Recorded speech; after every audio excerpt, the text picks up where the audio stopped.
Don't we eat the best food in the world? Yeah. Oh my gosh, I'm stuffed. That was just an awesome meal.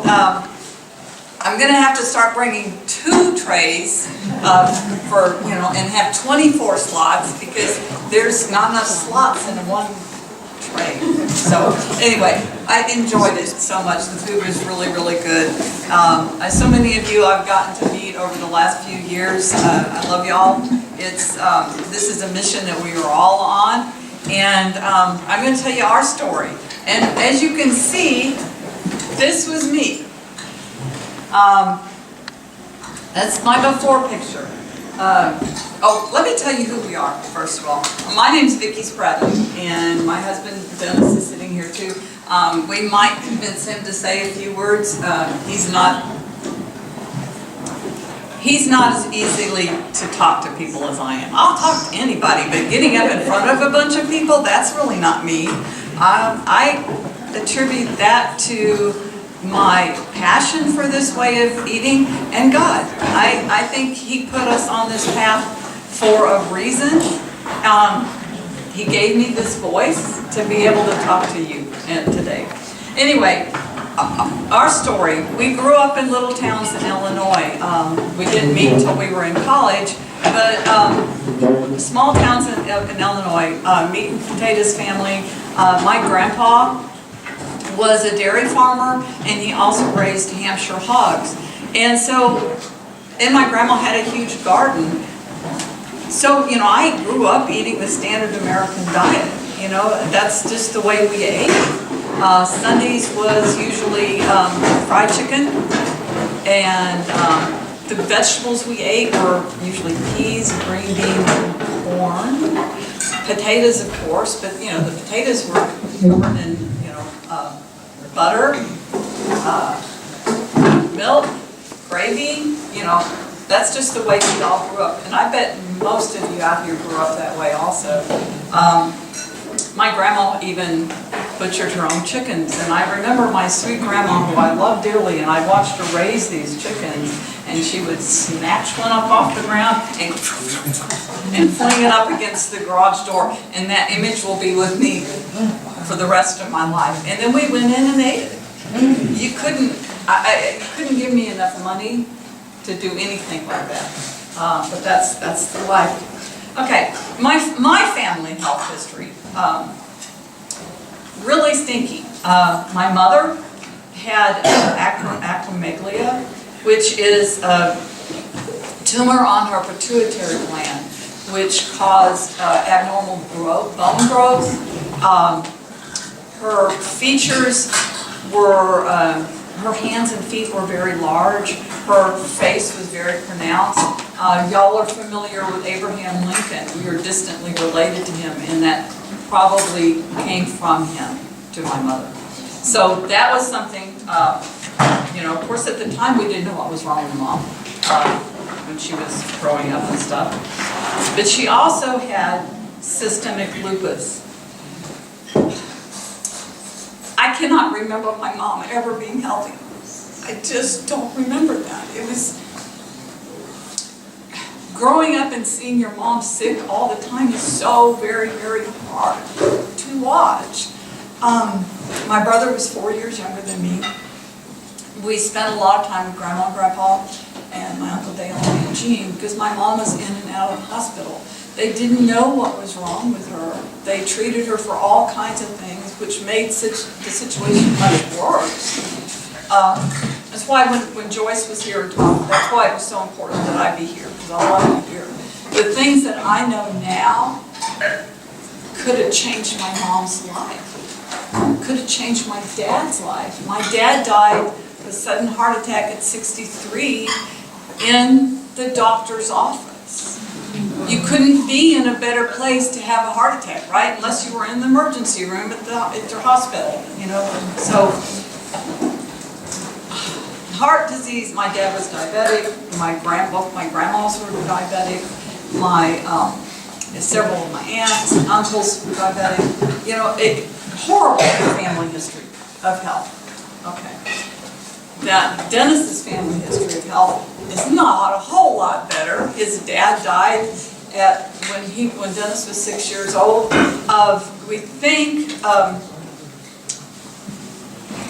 brain aneurysm, but we really don't know. Dennis was so little, trying to find out from his family hasn't been very helpful, so we're not really sure what happened, but, you know, he lost his dad when he was 6 years old.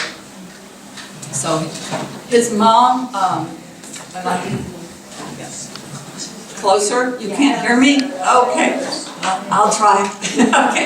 Okay. His mom had diabetes. I'm not sure when she was diagnosed with diabetes. Do you know? No. I remember her having diabetes most of our married life, so she's had it for quite a while.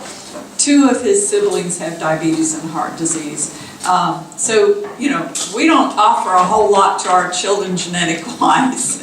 So it's up to us to, you know, make sure they eat correctly.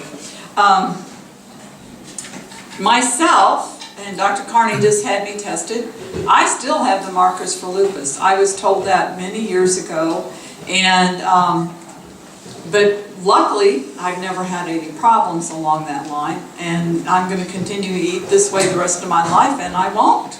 That's the way I feel about it. My father also suffered from PTSD from things he saw in the war. So he would have nightmares and run through the house screaming, and it was, you know, so that's my childhood. Let's see. I'm going to try not to read this, but I don't want to leave anything out. Okay, let's get on to how my plant-based diet started. I had broken my wrist. I was a very active, unhealthy person. Here I am. I was a gymnastic coach, and I taught, which sounds real impressive for somebody who can't do a cartwheel, but I was. For some reason, I have this ability to see when somebody's doing something wrong in gymnastics, and I'm really good with little kids. So I was a kinder gymnastics coach, and I taught 3, 4, 5, and 6-year-olds. I can teach you to do a cartwheel, but I could never do one. So, but I might have better luck doing one now at my size now than I did then. So that's something to consider. Here's a picture of, we had taken the grandkids to Disney, and look at Dennis. Doesn't look like the same people. There's another picture of Dennis. This is probably the worst one I was able to find, and I don't know whether you can tell. I don't know whether you can tell or not, but his color looked horrible then. You know, that's something that I really watch when I see people now, is I watch their coloring. And we'll get to why I pay attention to that here in a minute. And this is, my daughter sent me this picture yesterday. I won't repeat what I said when she sent it to me because it wasn't nice. But look at that person. That's me. It's very embarrassing to show that picture, but it's the truth. And there you go. I love the rolls. They're just, you know, that's from eating the standard American diet. I was 60 years old. Obviously I wasn't healthy, but I don't think I realized I wasn't healthy. Although I did have high blood pressure. I had, my cholesterol was pretty high. I was a member of Weight Watchers, and I was good. You know, I wrote those points down, I kept track of them, and there I was. Didn't do a whole lot of good. This is how much weight I've lost. That's 80 pounds of potatoes, and actually I need to go add another 1 pound because I've lost 81 pounds. But I had my daughter,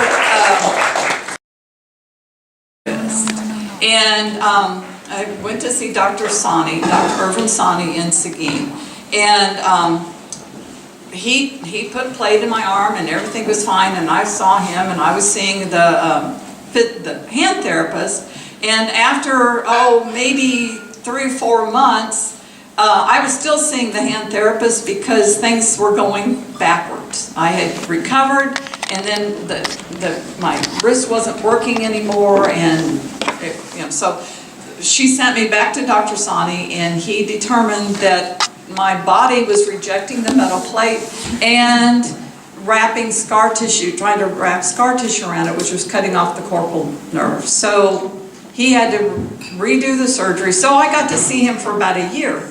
And on my last appointment to see him, I'm sitting there and I'm thanking him because he had done, and I respect this man so much. I said, you know, I'm going to come back and see you because my knees hurt all the time. You know, he's an orthopedic surgeon, and I'm having a lot of trouble with my back. And the man turned to me, sat down in front of me, and he said, tell me what you eat. And I thought he was crazy. I thought, you know, why are we asking him about what I'm eating?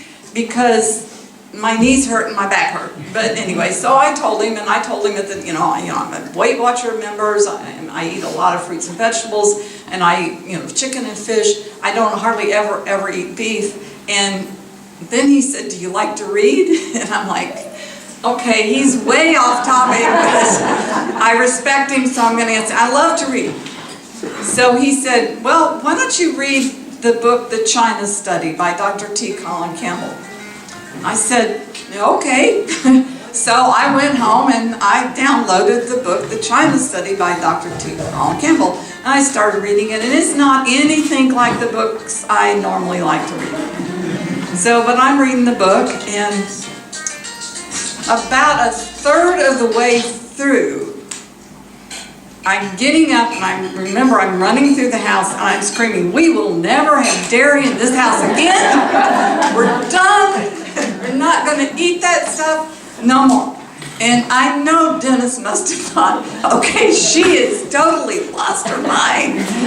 Because he was, at that time, he drank probably 3 or 4 gallons of milk a week himself. Now, milk had never been something I liked. As growing up, I was forced to drink it as a child. My grandpa was a dairy farmer, you know, and so I had to have it. But I didn't really drink a lot of it at the house, but I did like cheese. Who doesn't like cheese, right? And I liked yogurt and ice cream, you know. So all of those offending things I did eat. So I went back to reading the book and got a little bit further on, and I'm thinking, shoot, I'm going to be a vegan. I'm not eating that stuff no more.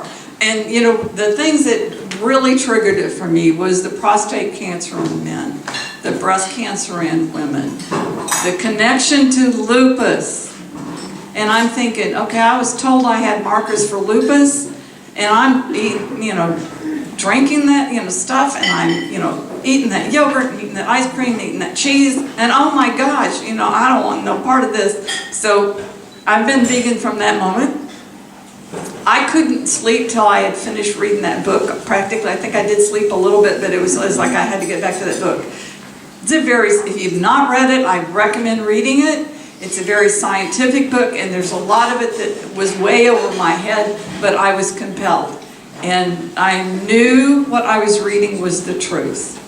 And that's what happened. And I have not one time have I given in since then to any temptations. I'm going to ask my family, and they're like, yeah, she would, 100%. Okay, so that's what started my journey. So my life changed that very day. Dr. Sani's my hero. I love and respect that man. We have become friends. He supports what I do.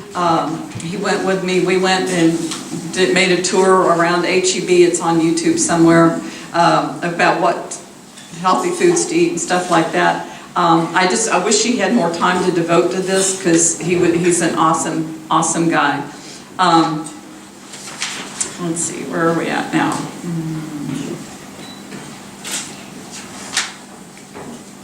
Okay, so that's how I got started. after that, I was like on this mission to learn as much as I possibly could about nutrition. I started watching videos. I think probably the first one I probably watched was Forks Over Knives. And we've probably all watched that one. That one's life-changing. I looked up every one of the doctors that was on there and found them, learned as much as I could about them. And I kept watching video after video and reading book after book after book, and I'm probably well over 50 books now. I have more knowledge in my head than I ever did growing up.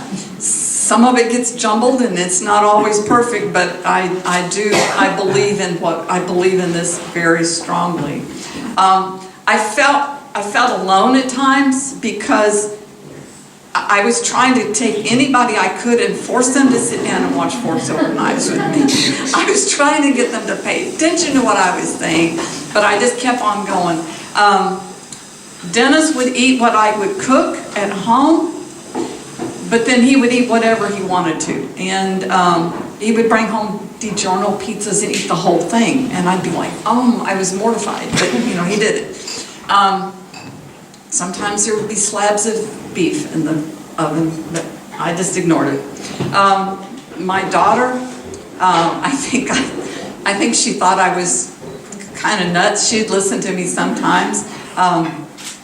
My grandchildren, same way. They like, oh, grandma's lost it. My son, you know, but anyway, I kept going. I felt alone, but I felt like it was important. And this is kind of where I think God started to intervene, because I decided, you know, we've got to get the word out. We've got to tell the truth. People have to know this stuff. And so I was determined, and that's what I did. Then, I think we're getting to the, okay, going through all the videos and everything and watching all the doctors, I kind of felt that Dr. John McDougall's program, The Start Solution, was for me. That seemed to be the one that resonated the strongest with me, so that's kind of the program I have followed for the past little over 7 years now. My cholesterol dropped to 135, my blood pressure went to 117/80, and it remained that way for a long, long time. And the better I did, the better I felt. My arthritis that I had been feeling in my hands, yes. And that was without medication? Yes. Well, yeah, because I quit that stuff. You're not supposed to do that, but I did it. I am who I am, and I've done some things that maybe weren't probably the proper way, but I could tell I was feeling home so much better, and what was happening, if I took the blood pressure medicine, I was getting dizzy. So I was like, it's time to drop that, so I quit taking that. But the longer I did it, the better I felt. But the things like my hands, I would wake, before I changed my hands, I would wake up and my hands, my joints would hurt. And I'm like, okay, you're 60, you're getting arthritis, this is what happens. It's what, you know, happens. But I woke up one morning and I'm like, my hands don't hurt. This was probably within 10 days of changing my diet. And I'm like, that's kind of cool. And then I was walking around and I thought, yeah, my knees don't hurt and my back's not bothering me. So, you know, I'm like, there's something very powerful going on here. And so, you know, I started telling all my friends. And I have for years. I go to the wellness center in Seguin, and I work out and I do a water aerobics. And I was, you know, telling all the ladies in water aerobics, you know what, this is working. And they're like, yeah, sure. Yeah. They're thinking that woman's nuts. But some of those very people that used to make fun of me and give me a hard time, and some of it was relentless. I would get questions like, you know, what about your protein? You're not getting enough protein, and then what about your bones? You know, your bones. You're getting older. You have to have strong bones. Well, I think my bones now are stronger than they've ever been, and I think it's because I gave up eating all that stuff. But some of those people are my strongest supporters now, and they've come on, and they're doing it full on now too. In fact, one couple is very proud over the fact that they will stop a person in the grocery store and start talking to them, so they're even worse than I am. I still have visions of stopping someone in the grocery store and start throwing things out of their cart, but which if I love you, that might happen. So far I have not done that, but it's in the back of my mind. Okay, so this is where I was. And then 4 years ago this February, I come downstairs and Dennis tells me, I think I need to go to the emergency room. And I'm like, oh, okay, you know, whatever you say. And this is where we both might get a little emotional, so be prepared. I was like, okay, so I started getting dressed and stuff like that. And all the while I'm thinking, okay, he's fine. He'd been out the day before with the chainsaw doing some trimming stuff in our pasture. And so I'm thinking, he's pulled a muscle, you know, so I'm not worried. And we drive to the hospital, and getting out of the car, I picked up my purse that wasn't zipped and it dumps all over the place. So I say, go on in and I'll be in a minute. So I gather up my stuff real quick and I go in, and they've already taken him back, and I go in the room and these people are running around like crazy. And I'm like, okay. You know, and he's sitting upright and he's talking to the doctor and stuff, and this is where it becomes totally unreal. And the doctor says, well, Mr. Spradling, you're having a heart attack, and we've already called Krista Santa Rosa and the ambulance is on its way. And I'm like, he's having a what? You know, I'm like totally, it seems so unreal. And the doctor walks over to me and he said, Miss Spradling, you need to call his children. That's a moment you don't want to hear, but that's what he said. So I frantically start trying to get a hold of the kids, and you know, and it's early in the morning, they're showering and getting dressed and all kinds of stuff is going on. I finally was able to get a hold of Stacy, and I left messages with my son and daughter-in-law, and within minutes, you know, we're rushing to New Braunfels from Seguin. You know, I'm driving by myself because, you know, they take him on, and I'm like, the whole time I'm not believing this. I'm thinking, this isn't real.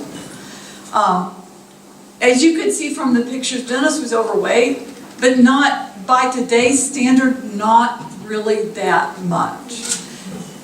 I know he was eating good some of the time. He wasn't eating bad all the time, but he, you know, so anyway, that's what happened. They did a stent, was able to stop the heart attack. They come out and they're talking to me, and they're telling me how bad his arteries are, and you know, he's in bed, you know, he's got all this stuff going on, and they talked to him, and they said, you know, they really recommended a heart bypass. And I'm like, well, okay, you know, because I'm scared. I'm scared out of my mind. I'm thinking, okay, what am I going to do? You know, I wasn't prepared for this. He was only 63 years old. So we agreed to the heart bypass, and they take him back, and they're doing surgery, and I'm sitting there with my family, you know, and stuff, and worried and sick and stuff. But I'm not so worried that I didn't get on Amazon,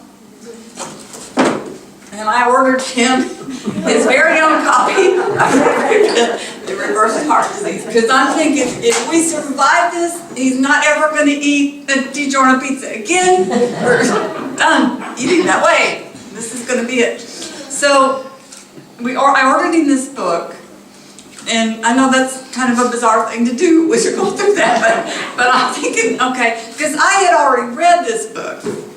Because, you know, I was part of the, you know, 20, 30 plus books that I read at that point in time.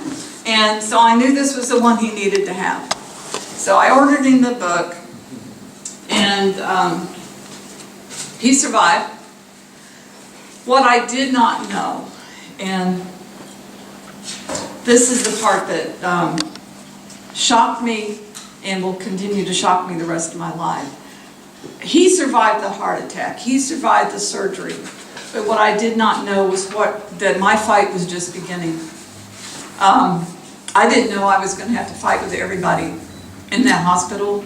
I didn't know I was going to have to fight just I felt like to keep my husband alive. And my nerves were raw at the time. One of the first foods that they bring him after he's had a quadruple bypass surgery is a cheeseburger. I wasn't nice. I don't remember what I said. I just know I was not nice.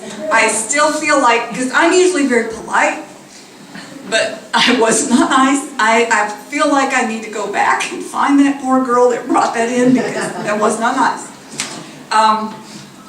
But it was bizarre, you know. How these medical professionals can be so far from the truth. So I fought with, you know, the dietitian people. I fought with the nurses. I fought with the doctors. I fought with the physical therapist. I fought for the 10 days he was in there. I think we were in there 10 days, wasn't it? 8, I think. 8, well, however many days. I was fighting every day. And it's like, no, we're not going to eat that way. That's what got in here. You know, it was like, and I'd have these conversations and they would tell me, oh, but he has to have lean proteins. Well, cheeseburger is not lean protein to begin with, but anyway, he has to have these foods in order to heal. And I'm like, no, he doesn't. We're going to eat my way now, because his way didn't work. So, you know, this is what happened. So we get home, and I'm thinking, well, at least I don't. So then we start our journey with cardiologists. Okay. So you grab more books, because I'm going in armed and ready. And we were very fortunate. Dennis's first cardiologist, I walked in, I'm ready, and by now my emotions are under control and I know what to say. And I knew I had Dr. Esselton behind me and Dr. McDougall behind me. And I come in, I sit down, I said, this is how we're eating. And she was like, oh my gosh, that's wonderful, this is how I feed my family. She was just, so she was just like, oh, she was like a godsend. There again, God's, you know, He's directing you, you know, He guides us. I mean, things are happening and you don't even know. But there He is. So we were delighted, and she took good care of Dennis. She started lowering his medications. She was doing really good, and we saw her, I think 3 times. And then we go to make our appointment, and she's military, and she's going away. And I'm like, oh no. So then we saw a cardiologist who had no interest in whole food, plant-based, no oil at all, and he was kind of a pain, because he doesn't want to take him off his medicines. He was, you know, kind of, he's going to lose, you know, money, and, you know, the whole system will fall apart if we get well. So we saw him a couple times, and then the last time we had an appointment at that office, we didn't even get to see the doctor. And we're like, okay, we're coming up here to see the doctor and to prove to him, hey, you know what, look at my blood work now. But he wasn't interested. So then we started going to Dr. Julie Remo in Seguin. And she wasn't really, didn't know a whole lot about it, but she was very curious about whole food, plant-based. So I gave her a list of books and stuff and movies to watch, and by golly, we turned her. She is now a whole food, plant-based cardiologist, and I feel very excited about that. She's very proud of Dennis and what he's been able to do, and we're very happy. And we wouldn't switch to another one for all the money in the world, because we know the good and the bad.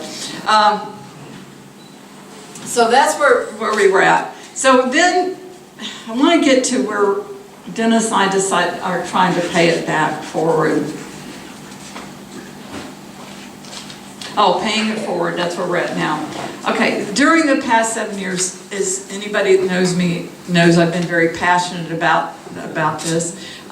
If you were friends of mine on Facebook, A lot of you would have left by now. And I know that there are people that did stop following me and did block me or whatever it is you do to get rid of people, because I was very, very passionate about this, sharing and talking and just stuff like that. Luckily, my family stayed with me. They didn't abandon me at all. But I wanted to start helping people. I didn't want anyone to go through the things we had been through. I wanted people to feel as good as I feel now. I didn't feel good when I was 60 years old. But at 67, I feel better than I did probably in my 30s and 40s. I know I'm a lot healthier than what I was then. I have endless energy. I do, I not only go to the gym, work out 3 days a week, I'm now, because of Dr. Carney, I'm walking a tremendous amount every day. I feel fantastic. I do woodworking projects. I do amazing stuff. People my age don't do the things I do, so I feel great.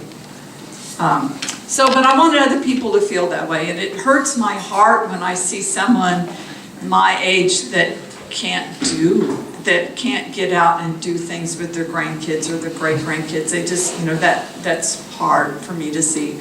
So I started trying to get people to come on board. So what I decided I would do is I would have them come to my house and I would cook for them, and I would have them watch Forks Over Knives, and I would hand out some papers with some stuff where they could do some more research on their own, and I thought it was a great idea. Well, so 2 years ago, this past January, I started doing that. And it all was well and good, except for the fact I don't like to cook, and I'm not the best housekeeper in the world, so I was having to keep a super clean house because these people were coming to my house, and I was having to cook. And it was happening 3 or 4 times a week, and I'm like, okay, I may be bitten off more than I can chew. And so finally Dennis said, this is really getting out of hand. And so I decided I would go to my church, and First United Methodist Church in Seguin. And I went to the church's, the nurse, the Wesley nurse, and I said, I would like to do this. What do you think? And she was like, well, sure, but we'll need to talk to the pastors. And she said, let's give it a try. And so I said, okay, let's do that. So we scheduled, in that first meeting, Stacy and I think, I'm not sure who else. I think there was about 3 of us that cooked. I think we had like 60 people that first meeting in Seguin, Texas. Okay, we're talking farming community and everything, and stuff like that. But that's what we did. So then it's been a learning experience. Each month I spend a tremendous amount of time trying to get ready for it. Dennis and we try to have a topic each month, and I try to read a book on that topic, or I find YouTube videos, and I find everything that I can to go with that, and to give everybody a handout each month. So, because what I want is I want people to go home and research and learn for themselves, because knowledge is power. Knowledge is what's going to change this world. Knowledge is what's going to save us all. If you know the truth, you'll do better. So I try to do that every month, and so it's going really well. It'd be 2 years this month that we've been doing it. It's grown tremendously. I think that about 30, 35 is the fewest we have. The most we ever had was 80. We had the hot firefighter from San Antonio who won the PETA thing, and we had 80 people there. It was kind of crazy, but it's something that means a lot to both of us. We don't want people to go through what we did. So, and y'all are welcome. I would love to have any of you come anytime. And if you would love to come and speak, I'm always looking for, like Patty is for y'all, I'm always looking for people to come speak, because I think a live person is much better than a video. So we're always open for that. Let's see, where are we at here?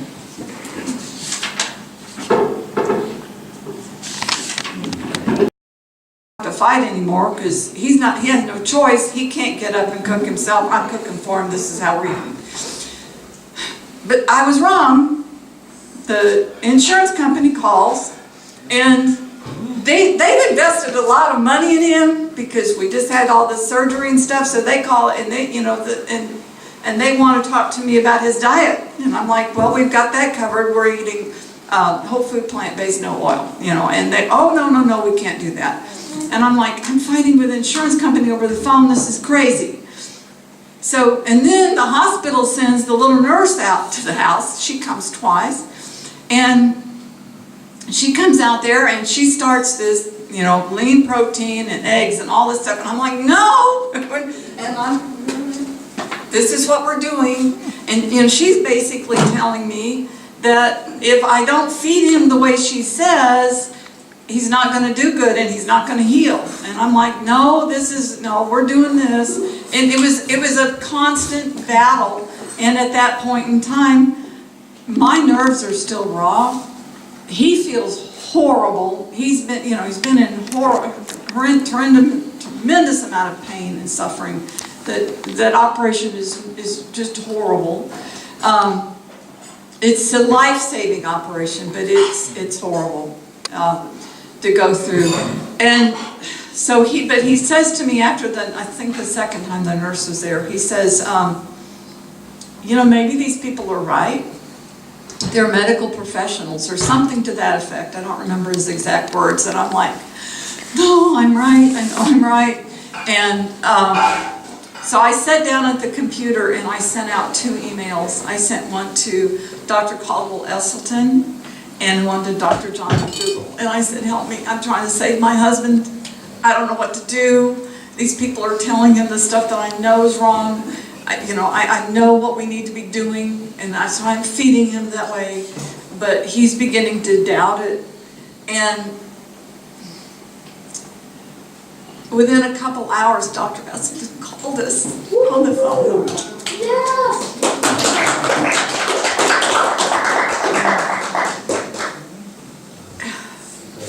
And he talks to me. I think I tried to get Dennis to talk, but Dennis wasn't feeling up to it, and he's kind of blown his mind. So I think I put it on speaker, but I don't remember. So anyway, but Dr. Esselstyn said he needed to wash forks over knives, he needed to read his book, and he needed to look up the papers that he had recently written. And that's what Dennis did. I got up the next morning and he said he'd been up all night reading the book. And then he said, we got to do this. And I said, I know we got to do this. And he's been 100% ever since.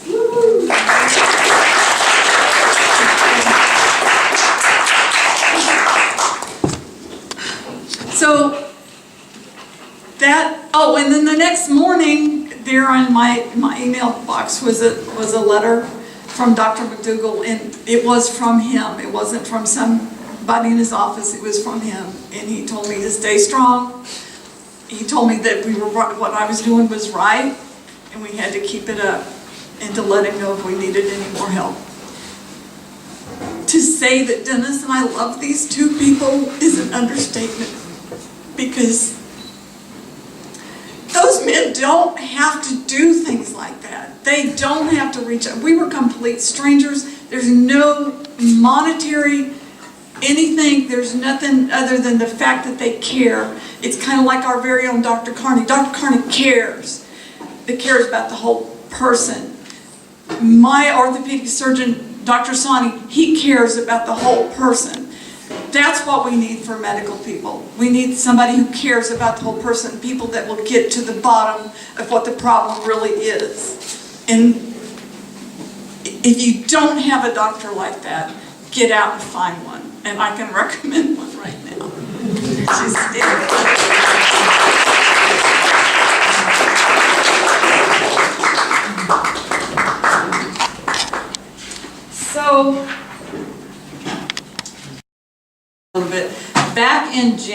February, Dennis had some health concerns, and not feeling at all confident in our local physicians, I said, I want to go see Dr. Carney, which I had been planning on becoming one of her patients for a long time, but I'm never sick. So, I mean, I don't even get colds or anything anymore. I did have a couple of times this year where had some sinus junk, but other than that, I don't ever get sick. So, we started coming to see Dr. Carney. We both love her dearly, and all I can say is, wow. She has made a huge difference. I had 10 extra pounds that I had been trying to get rid of for 2.5 years, and I had done absolutely everything I could possibly think to do. I had followed all the advice. I've lost 11.5 pounds since I started seeing her in January, because she's wonderful. And we discovered, she ran a bunch of tests on me. We discovered that my cholesterol is higher than what it should be, considering how I eat. And because I'm really strict, we are both really strict. If we go to a restaurant, if we're traveling or something, and they will not cook for us without oil, we say thank you very much, and we get up and walk out. So we're very, very strict. But there's a couple things that Dr. Carney checked. One, he checked my iodine levels, which nobody had ever checked that before, and my hands are always cold and my feet are always cold, and some of the things that, I'd had my thyroid checked before, and everybody said it was in normal ranges, which it still is, but my iodine's low, so I'm taking iodine thanks to her, and that's one of the things that it might help.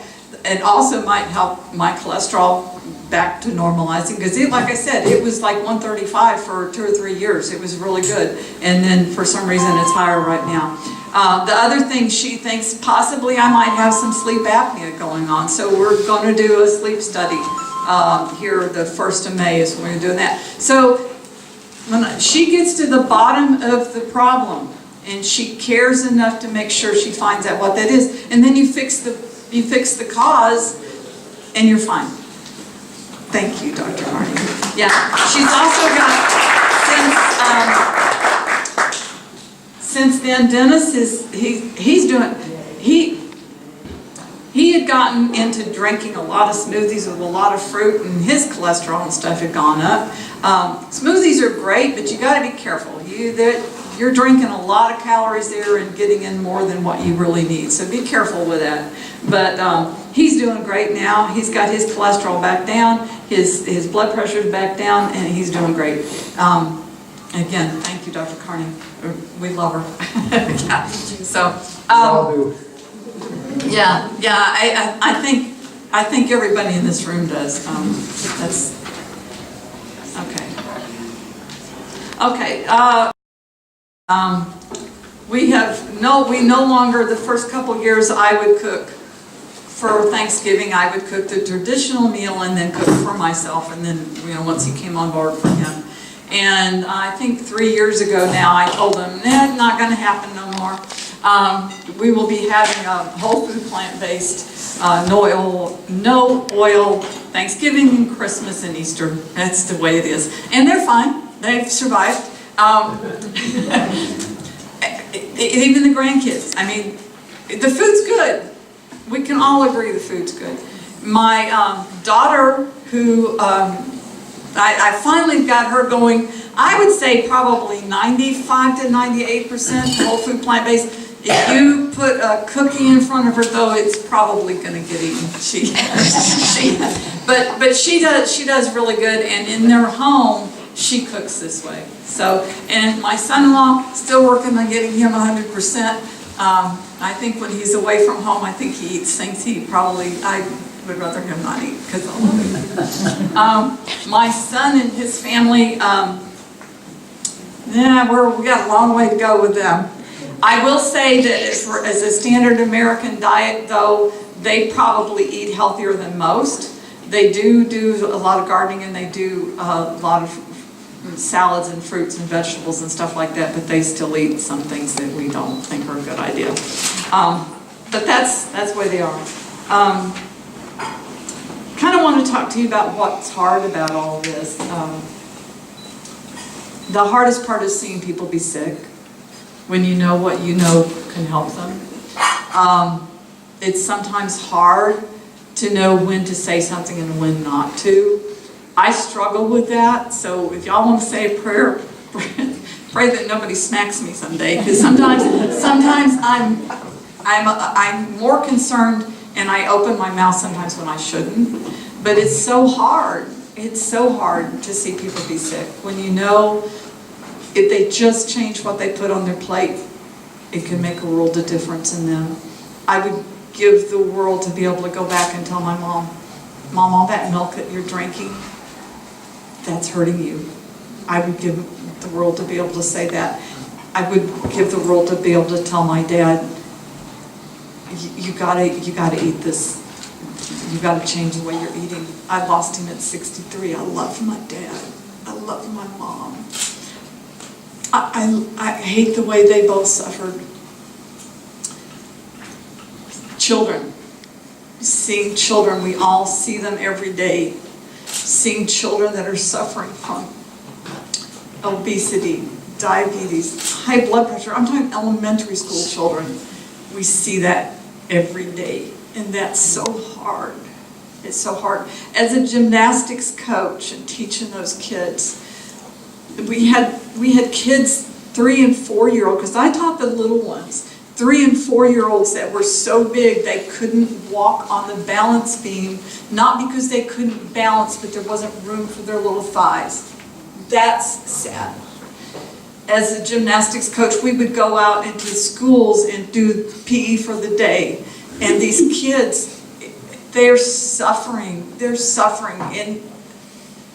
and nobody's doing anything about it. But then you see the food that they eat at lunchtime and you're mortified. We have got to change that. And it's going to be up to us. It's going to be up to you and me and doctors like Dr. Carney, Dr. Sani, Dr. McDougall, Dr. Eslan. These people, we have to change it because we can't wait for the system to catch up and we can't wait for the government to do anything about it. Because there's money involved and that's where it is. It's a business. Us all being sick is a business and we've got to change it. Want to mention Dr. Reich also? Dr. Reich? Oh yeah, okay. That's kind of like my finale. Okay. I'm not there yet. Okay.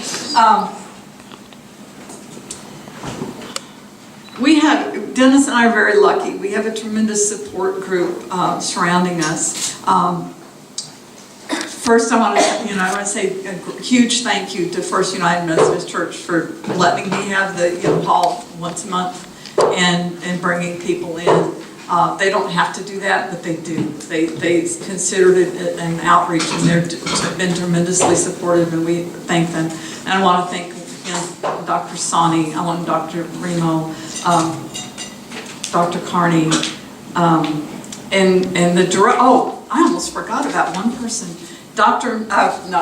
Nurse Mary Mollenkoff was Dennis's cardiac rehab nurse, and I have to honestly say she was one of the people I had to fight with. But because of us, she's now whole food plant-based no more. And now when a new cardiac patient comes in, she slaps down on the table the whole food plant-based no oil pictures and tells the people this is how you need to be eating and gives them a list of things that they should have and what they should be doing. She says she has trouble. We are in Seguin, Texas. It is cattle country and we do have a lot of farmers. So not everybody's doing it, but she said instead of doing the high protein, low carb talk that she used to, she's turned it completely around. So that's because of us. And then the final thing that I want to tell you about that I'm so excited about and so proud of is at our last meeting, this gentleman comes in and I always go up and greet the newcomers and stuff, and I give them a handout and welcome them. And the doctor, and he says to me, "Do you not know who I am?" And I'm like, "No, sir, I don't." And who are you? And he said, "Well, I'm Thomas Rach." And I'm like, well, nice to meet you. And he said, Dr. Thomas Rach. And I'm like, oh, okay, well, thank you. Well, welcome. And I was so excited that a doctor came and he said, I'm a friend of Dr. Sani's and he's been telling me I need to come to this meeting. And so I'm like, okay, well, I'm so happy to have you. Then we got to talking. He's had bypass surgery. He now is doing Dr. Esseltyn's program, and he said, I'm encouraging my patients to do so also. And he said, in fact, I was supposed to meet one of my patients here tonight that you know her, Miss Fowler's was supposed to come tonight, and I'm good friends with Miss Fowler's daughter-in-law, and no, Miss Fowler's daughter and her family, who now are whole food plant-based thanks to us. And he said, because Miss Fowler's having some problems, but something came up and she's not going to be here, but I decided to come on and come. And so I, gave him some information. He, stayed for their program and stuff, and afterwards he was like, he took my handout that y'all's being passed around here, and he said, do you mind if I make copies of this and give this to some of my patients? And I said, no, that'd be fine, and I said, and encourage them to come to our meetings. We'd love to have them. And he said, oh, I will. And he said, I've been telling people. And he said, I think I've sent you a few people. And I said, oh, well, thank you so much. And he said, here, and this is my personal phone number. I want to stay in touch. And I said, okay, so great. So I thanked him again.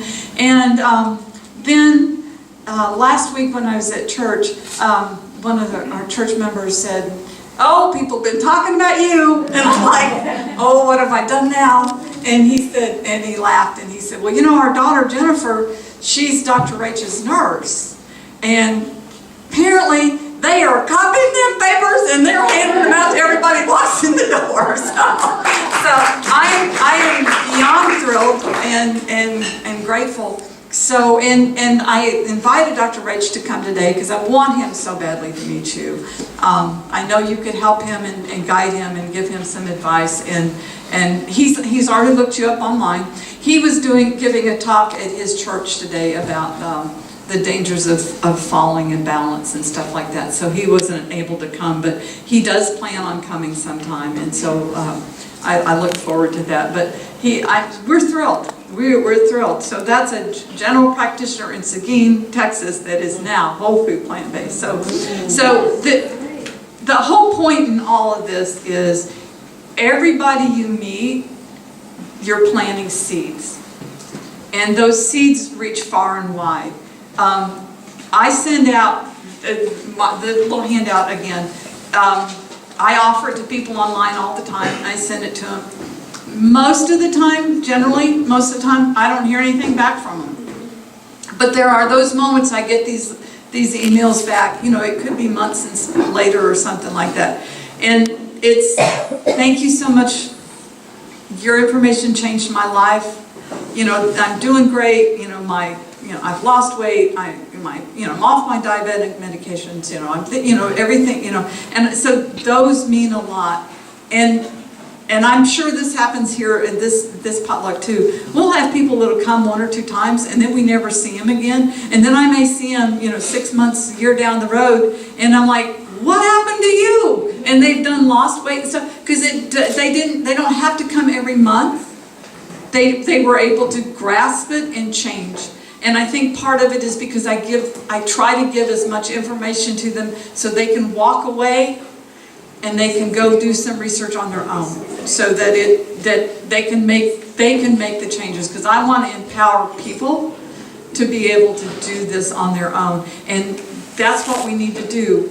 Each person that we touch can go forward and touch somebody else. So we've got to continue to pay it forward, because it is up to us. And that's my finale.